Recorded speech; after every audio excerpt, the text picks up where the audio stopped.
Buenas tardes, ingeniero. Cordial saludo. En estos momentos nos encontramos realizando lo que es la guía número 2, laboratorio número 2 de física 2, en el cual nos hace referencia sobre las cargas electromagnéticas. En estos momentos nos encontramos realizando con los compañeros Carlos Manuel Tristancho Páez, Luisa María Murgas, María Fernanda Costa, Santiago Gómez y mi persona, Robinson Acuña. Para comenzar con la explicación de lo que fue esta guía, debemos tener en cuenta que trabajamos en base al laboratorio de un simulador de Colorado, el cual es este que está aquí presente. Ese lo trabajamos por medio del laboratorio de lo que fue la ley de Faraday. Es lo que esto nos indica que las cargas eléctricas se producen dependiendo de los diferentes campos magnéticos que haya. En este caso, los solenoides es este. Solenoides significa que es cualquier ¿cómo es que? Dispositivo físico que es capaz de generar campo magnético. Entonces, la explicación de este laboratorio como tal es la siguiente. Este es un imán. Y él como tal genera energía, carga eléctrica cuando pasa sobre el solenoide, ahí como se indica. Pero tiene que haber un movimiento adicional, porque si en este momento lo dejo en reposo o queda quieto, él no genera carga eléctrica. Yo apenas hago movimiento, él enseguida genera una carga eléctrica. Otra explicación que tiene este laboratorio es que entre más órbitas, en este caso, o más, más órbitas o más vueltas, como pueden ver, este más tiene dos espirales, exacto, compañero, genera más carga eléctrica. Como ven, esta genera menos que esta genera más carga eléctrica, esta genera menos por la cantidad de vueltas que tiene el solenoide. Y además de eso, aquí se puede apreciar las diferentes líneas magnéticas. Aquí nos indican que van desde la posición norte hacia la sur, como se ve en la gráfica. Y en base a esto, realizamos la guía número 2 del laboratorio, en el cual consistió en resolver lo que fueron las ideas previas, que son ideas antes de iniciar el laboratorio, y las que se hacen después de haber practicado, en este caso utilizado el laboratorio, las ideas previas que se nos presentaron. Aquí realizamos una pequeña tablita donde nos indica lo que es carga por fricción, que cuando el signo, cuando la paletica, estas son las paleticas, tenemos en cuenta que en las paleticas estos son los imanes rojo, azul, norte y sur.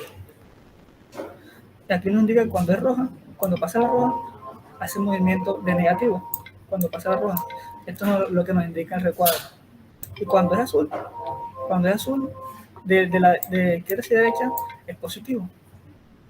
De igual manera, carga por contacto, siendo la carga de la paleta, se hace el mismo experimento.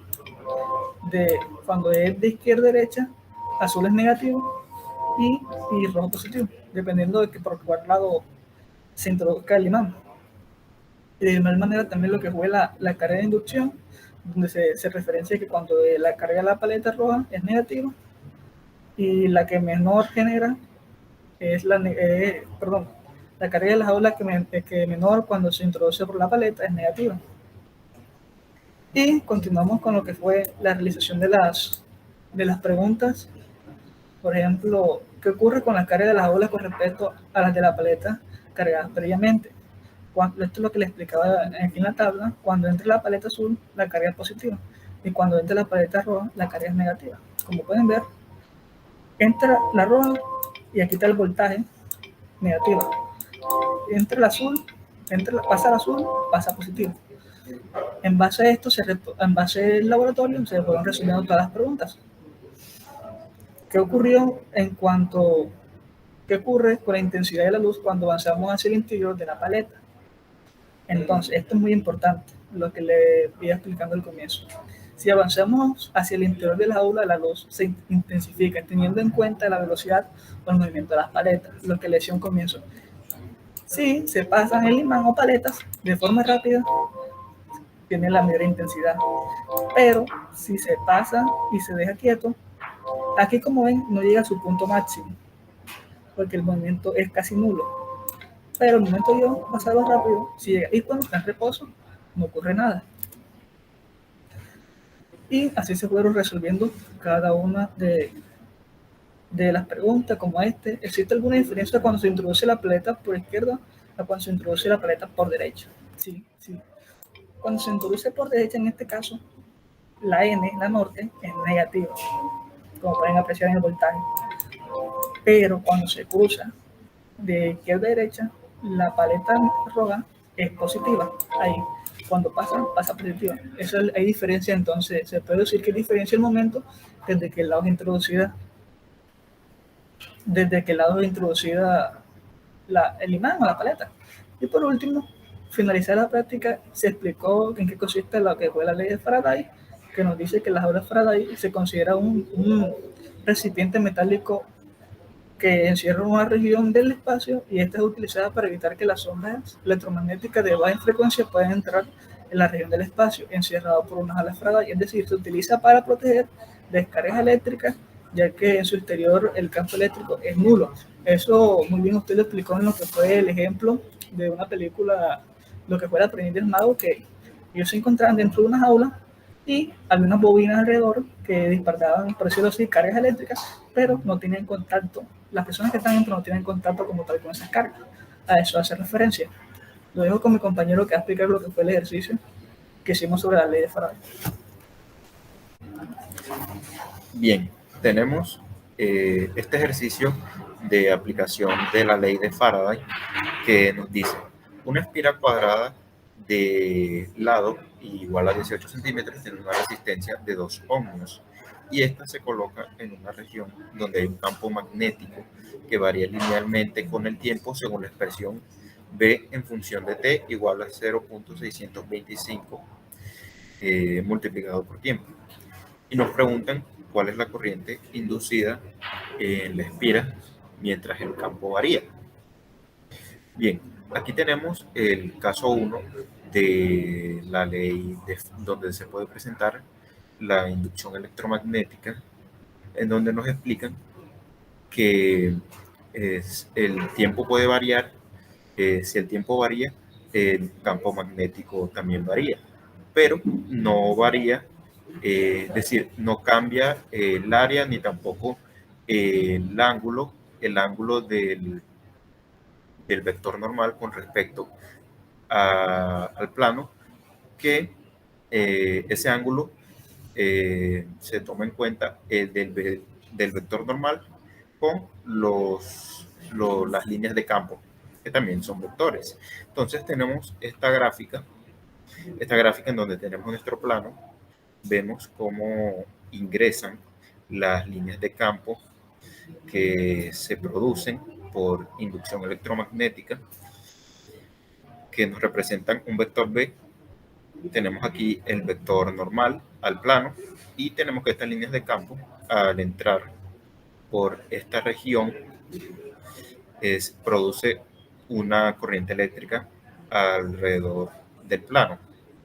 Aquí en el ejercicio vamos a asumir que el ángulo del vector normal al plano con las líneas de campo es igual a 0. Entonces, tenemos estos datos. El lado de la espira cuadrada es igual a 18 centímetros, lo que serían 18 metros. Tenemos una expresión que es la de la variación del campo magnético, que es igual a cada unidad de tiempo en su defecto, el segundo, va a ser multiplicada por 0.625 para representar de esta manera la forma en que varía el tiempo. Es decir, es como si por cada segundo que pasara se multiplicara esa unidad por ese segundo y de esta manera la magnitud del campo magnético va a ir cambiando. Tenemos presentes la ley de Ohm, que vamos a utilizarla para calcular la corriente inducida en la espira, la ley de Faraday, que nos indica que la fuerza electromotriz es igual a menos multiplicado por la derivada del flujo magnético con respecto al tiempo y la función de la ecuación de flujo magnético, que es igual a la variación del campo magnético por el área por el coseno del ángulo que ya hemos mencionado antes varias veces. Bien, entonces comenzamos calculando lo que es el flujo magnético. Tenemos que es igual a la variación del campo magnético por el área, que sería 0.18 metros, centímetros lo pasamos a metros, 0.18 metros, todo elevado al cuadrado, por coseno del ángulo, que vendría siendo 0, como ya habíamos dicho. Si multiplicamos todo esto, nos dará que el flujo magnético es igual a 0.02 multiplicado por tiempo. Ahora lo que vamos a hacer es derivar esta expresión que tenemos acá para hallar la magnitud de la fuerza electromotriz. Entonces, mediante la fórmula que tenemos acá, tenemos que la derivada de esta expresión es igual a menos 0.02. Tenemos que la derivada, si la magnitud es igual a 0.02, el tiempo se nos va por reglas de derivación y tenemos que la magnitud es esta de acá en positivo. Y por último, ya como tenemos la fuerza electromotriz y tenemos la resistencia, vamos a hallar lo que es la corriente inducida en la espira, que es igual a 0.02 voltios sobre, aquí nos equivocamos, aquí es voltios, no Y, sobre 2 ohmios, que nos daría como resultado un campo una corriente eléctrica de 0.01 amperios. Muchas gracias.